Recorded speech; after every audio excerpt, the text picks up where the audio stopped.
Hey everybody, welcome back to It Is What Vitis, episode 4. And last time on the previous episode, I was talking about Leonetti wines, which are some of my favorite wines out of not just Washington, but the United States. And something I kind of hinted at was I wanted to do a video about Figgins, which is something else, we'll talk about that shortly, and also about what a Coravin is and how to use a Coravin. Like, why would I spend the amount of money I would on this when I have a corkscrew, I have an Osso, all those other openers I showed you on episode 2. So diving into it, first off, I'm really happy to try this wine out and using a Coravin for it. But Figgins is Chris Figgins, his own name. So he's doing it because the Leonetti line is kind of to honor their ancestors and basically one of the founding families of Walla Walla wine as we know it. I mean, literally the first bonded wine, like I talked in the last video in 1977, the first Walla Walla bonded wine was Leonetti. So they're the originals. But it's second generation now where there's a Figgins. And so he's doing it to actually honor his family on that side as well. Now, the other big difference is that Leonetti is actually a combination of a few single vineyard sites, which you have the greater part to make a better whole by being able to pick different sites for different sort of grape varietals that grow really well, which is great if you want to go a little bit different scale. The difference on the Figgins is that it's actually all single vineyard. It's going to be a similar blend to their Reserve and their Cab, where it's going to be a good amount of Cab, some Merlot, and some Petit Verdot, and I can't even find the exact percentages on it, but that's what it is. You can tell from just even tasting it. But at a nice price that you'll notice. I'll actually have the price below, and I'll have the price if you're on our email newsletter, which I have a sign up below link. Go ahead and click in the description, and I'll have a link to sign up to the newsletter if you're not part of it. And I just really think that this is one of the better values. This is one of those wines where it really should be in our reserve room at all times, but I usually like to have it on the floor as an option for top level Walla Walla. That's a top level Walla Walla. So what is a Coravin? A Coravin is essentially almost like a gas exchange system that will be able to extract the wine out of the bottle through the cork without adding any oxygen or very, very small trace amounts of oxygen during the exchange. It uses argon, which is a gas that doesn't react with wine. You can't use carbon dioxide because carbon dioxide will actually dissolve into the liquid, and it will actually possibly get some acidity up there, so it'll create carbonic acid. But argon is non-reactive. It's fully noble. So because of that, it uses argon exchange to be able to change out the volume difference with the fluid. Now, the cartridges aren't cheap, and the actual device itself is fairly expensive. But you get what you pay for. I mean, why would I ever spend this much right here when I have an $8 corkscrew that still gets me into the juice? Well, say like right now, I have to go taste through a bunch of wines very shortly. I have to be sober while I'm tasting those wines, and even though I can spit, and it will keep me from getting, hammer slammer drunk while trying to analyze wines, the problem is I pop that bottle, and now the bottle is going to oxidize, it's going to go bad, and I don't want to have to drink 5 bottles of wine in quick succession, especially a wine of this quality.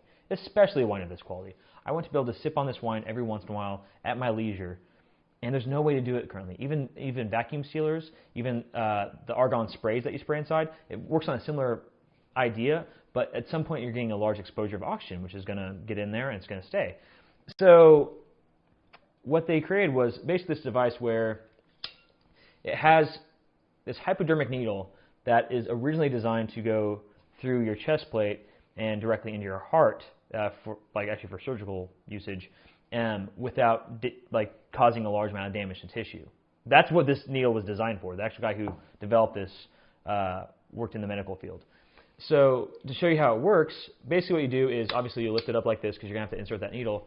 You clamp over the top until it's kind of in a nice secure location. And then all you got to do at that point is just press down slowly because you don't want to hurt that cork.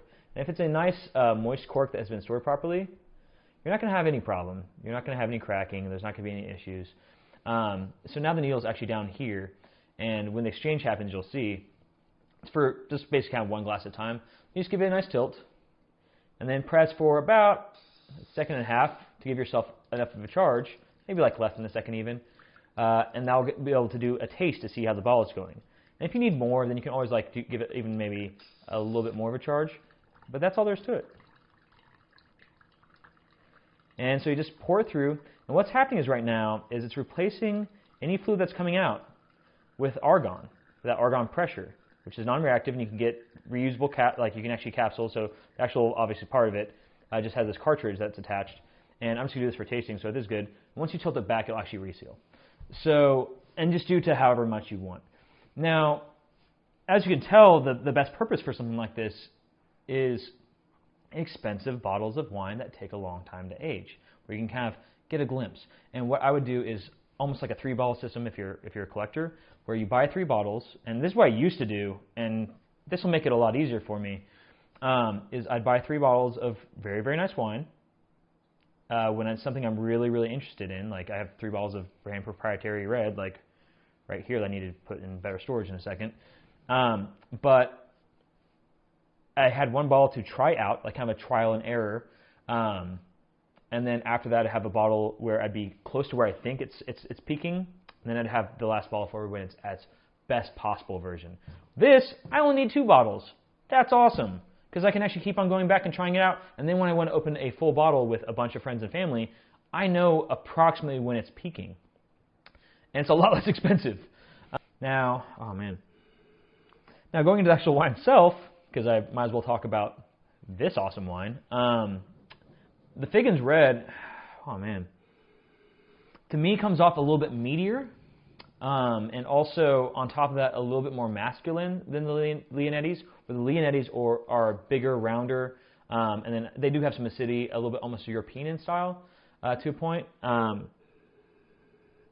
This has got, oh wow, that's got a lot of bite to it in a good way. Definitely meatier on it. And also I'm getting a little bit more oakiness to it as well. So I'm getting a little bit more of a char to it, a little bit more wood notes to it. I'm also getting kind of a graphite note, pencil shavings. Not in a bad way, that's good. Kind of a mulch. Definitely spice on there. Black and red fruit on that, but more kind of like a almost like fruit skin concentration. So it's not just like, say, I am getting actually some black plum on there, like black plum skin. It sounds really weird saying something that specific. That's what I'm kind of getting out from it. Definitely some of that blackberry, that wild blackberry, more than what you're getting in the grocery store. Like say if you're going to come across in the middle of the forest, you find some blackberry. That's what I'm getting on the nose. Palate time.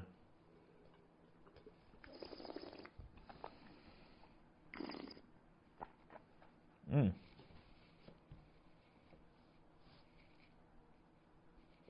at home, I don't need that. I don't have to drive anywhere. I'm not going to spit this out. This is delicious. Way more power than I was expecting. I've had this previously. Wow. 12 has a lot more power than 11 did. 11 was great. 11 was fantastic. 12 is bigger. That's a bigger wine.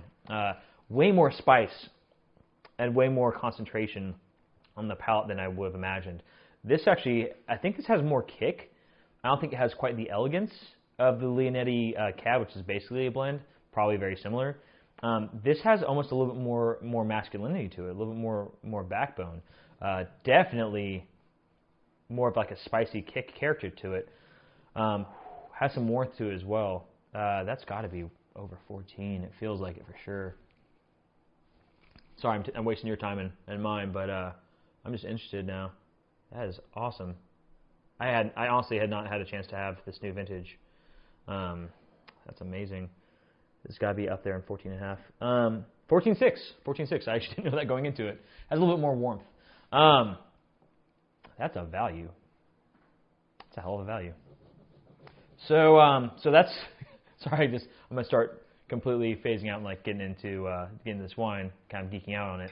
That's an amazing wine. So anyways, that's how Coravin works. And then to take it out, all you have to do is just, guess what? Just pull it straight back out.